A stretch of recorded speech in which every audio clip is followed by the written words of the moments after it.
Binga woli kubona emberebere ya kubinuka kujaguza kusasadia masedere wano mu bitundu ebyena kibizi mu Njeru municipality mu district eyebu yukwe bambi abantu besongwaire abawanfu n'abampi okwidagano okubawo nga abasale nga bayigulawo hotel oba ekifo gagadi ekifo ekyokusanukirwamu ekyetebwa DIFRIKA country resort. Ekifo kino bakizimba ku mutinde ino era nga bambi abakikulira batwire akaseera okumalira emyaka nga mukaga bambi nga bakizimba okutusona ku lwalero oba oliawo we bakigwirewo mu butongole. Omukyala yatandikawo ekifo kino Yolisigira bazingula akoba nti ekirowoozo kyava wa muzeeyi we muzeeyi Difas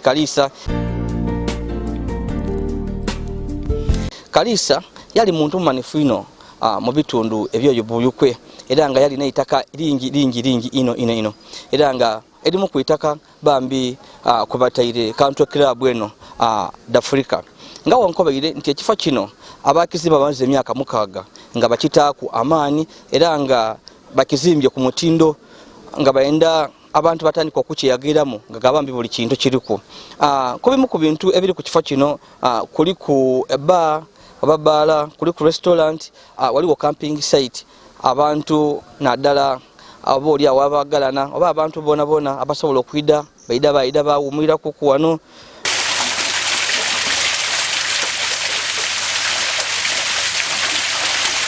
Muzeeyi we yajireno nangaba kyali kibira kyali kiki naye yalaba ekibira nga we wali value ye yakola nga tamanyi nti bino birikola ki nammwe abaana n'abazukulu ne mulaba value ya jjajja ne muganda tetujja tula myaka 38 kateekewo ekintu ekyomuki Uganda mwe tusinga okubeera n'abalalu ba mirundi ng'ebiri. Balalu ba mirundi emeka? Ebiri. Abalalu abasooka basomesa. Nange ni musomesa temunyiga.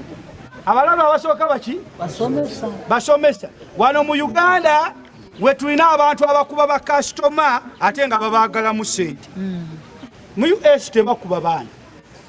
Naye Uganda akaana ke kakuwa sente koyisako gundi chobola ba oli nobeera mu bwavu emyaka 10 kuba ate abakuwa sente bo tule miki abalalu namba etya abasomesa bali wano mu nsonyi abalalu namba emeka abalalu namba 2 beba na Uganda fenna family eno mwebaze Katonda kubanga muvudde mu balalu benkola ki abantu balaba golodi ono yenna ne babula kye bamukolamu ne bamusala bu ploti ne bamutunda nagwawo nakola ki ne muzeeyi Kalisa ne bamugawa katugeye tumulabirire mu America songa plani ya kumalawo waki ne mwene mulaba gold ne mumufuula zaabu era ne mwongerako value ne mwongerako ki value mukama yebaziwe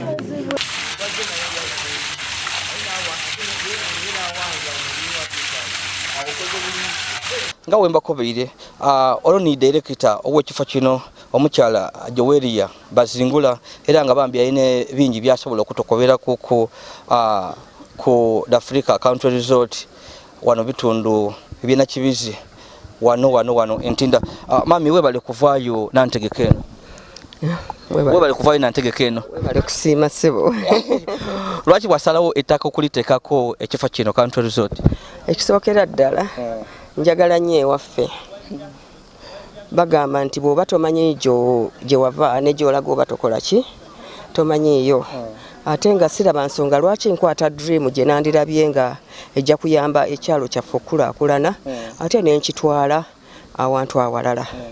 Ennaku zino ensi ekyuse nnyo abantu banoonya awantu awalungi awali quiet we baagala okuwumuliza obwongo bwabwe naye nga moso ekisingira ddala obukulu nti yali dream ya taata waffe era ekifo kino tukiyita DIFRIKA country resort nga DIFRIKA country resort manya g'abazadde baffe taata waffe ye mwami Difas Kalisa nga mama waffe ye Frida Kalisa omugenzi mukama amuwumuze emirembe kati ne tugatta erinnya lya muzeeyi DI for Difas, FRI for Frida and KA for Kalisa so ne tujjamu erinnya DIFRIKA ne tukifuula ekifo kye twagala nti abaana nakifuula ekifo kyanga abaana n'abazzukulu bakole ki babeere nga bazadde baffe tebabeerabira.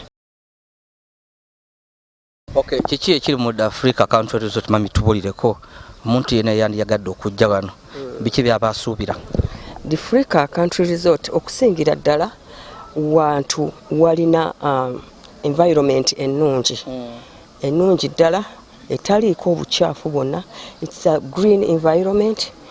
Abantu gye baagala ogenda okuwumulira teri kerere teri kantu, security nungi. Tulina aw'okusula, tulina bar, both soft and hard drinks. Tulina restaurant, tulina tujja hostinganga conferences, meetings. Tulina abantu basobola okukolera emikolo gyabwe, abaagala okukola embaga, abaagala okukola emikolo gyonna, kwanjula, bridal shower n'ebirala byonna. So tulina era ne tuli camping site enaatera okuggwa. Tulinawo camping site nayo ng'abavubuka baffe abaagala camping oba abantu bonna abaagala camping, they can also enjoy that part of camping. Mami tuwe ku kifaananyi eyandiyagadde okujja wano asobola okutambula atya?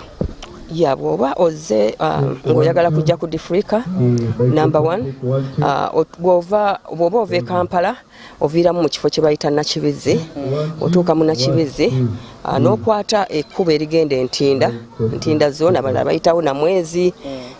So bw'otuuka ne bw'otuuka ku main n'obuuza anyone n'obagamba njagala genda mu gadeni ya Muzeidi Fasi, bajja kukuleeta ne bw'osanga omwana omuto.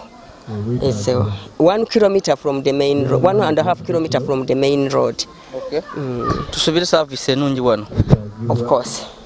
Services era nga bwe ngambye nti twayagala okujja a city in the city to bring it in the village. Okay. And services twagala okukola ziri international.